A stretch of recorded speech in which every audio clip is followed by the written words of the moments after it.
經營有道，會繼續從不同領域推進認識你自己。今日我想同大家講兩個人，一個係被譽為香港才子嘅陶傑，另一個係被無數人貼上抽水王、小丑標籤嘅林作。呢兩個人喺香港嘅公共空間入邊，各自表演緊一場場極致嘅行為藝術。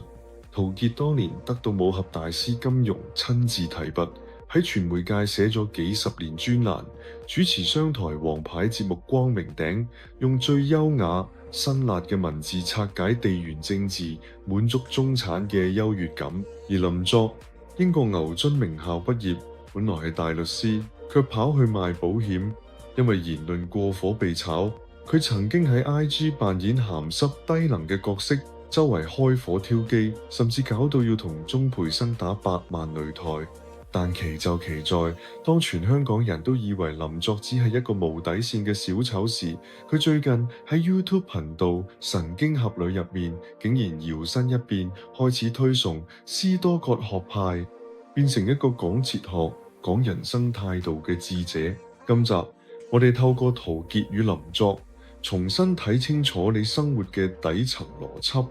要理解呢兩個人，我哋先要從法國社會學大師布爾迪厄嘅場域與資本理論講起。布爾迪厄認為整個社會係由唔同嘅場域組成，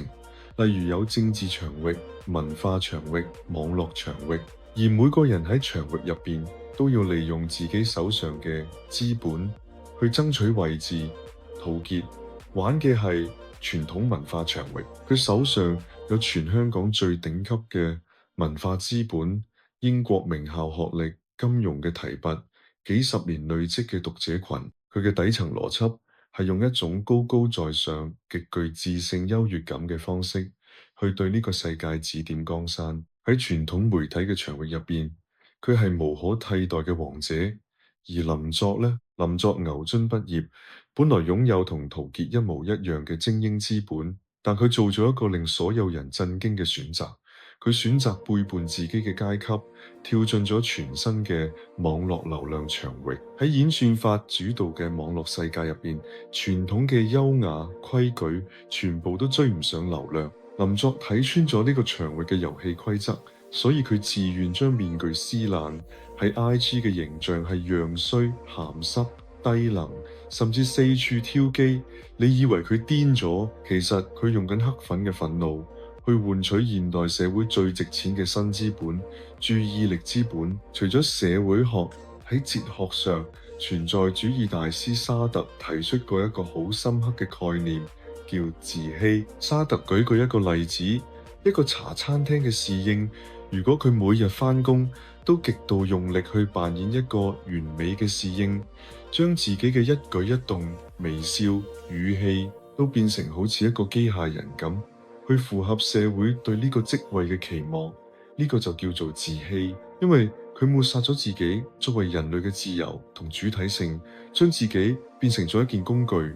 現代人成日覺得困住咗，往往係因為我哋都在自欺，我哋太用力去扮演一個好打工仔、好主管、符合所有人期望嘅正常人，結果將真實嘅自己壓到好低。但係陶傑與林作最清醒嘅地方在於，佢哋徹底拒絕咗呢種自欺。陶傑清醒咁知道自己要扮演才子，林作清醒咁知道自己要扮演小丑。尤其是林作經歷咗保險被炒、擂台大戰之後，喺最新嘅階段，佢喺 YouTube 頻道《神經俠侶》入邊開始推崇古羅馬嘅斯多葛學派。斯多葛哲學嘅核心只有一件事：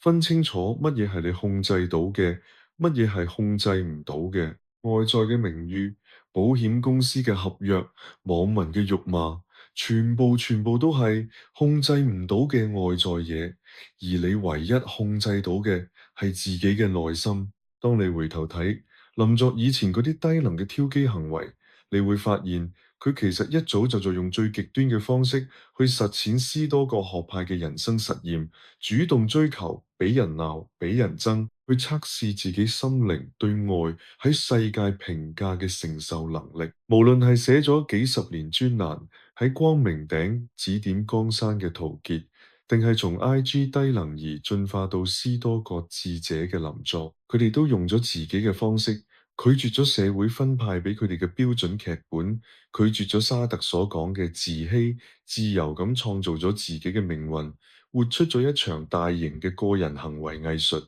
我哋唔一定去模仿陶傑嘅刻薄，更加唔需要去學習林作以前嘅無底線抽水，但我哋必須從佢哋身上學到嗰份對自我設定嘅清晰認知，將陶傑嘅文字、林作嘅轉型，都當成係一個提醒自己思考嘅機會。喺瘋狂嘅流量世界入邊，學識企穩陣腳，守住自己嘅內在秩序，分清楚乜嘢係你控制到嘅，放低嗰啲控制唔到嘅執着。多謝你收睇經營有道，我哋下條片再見。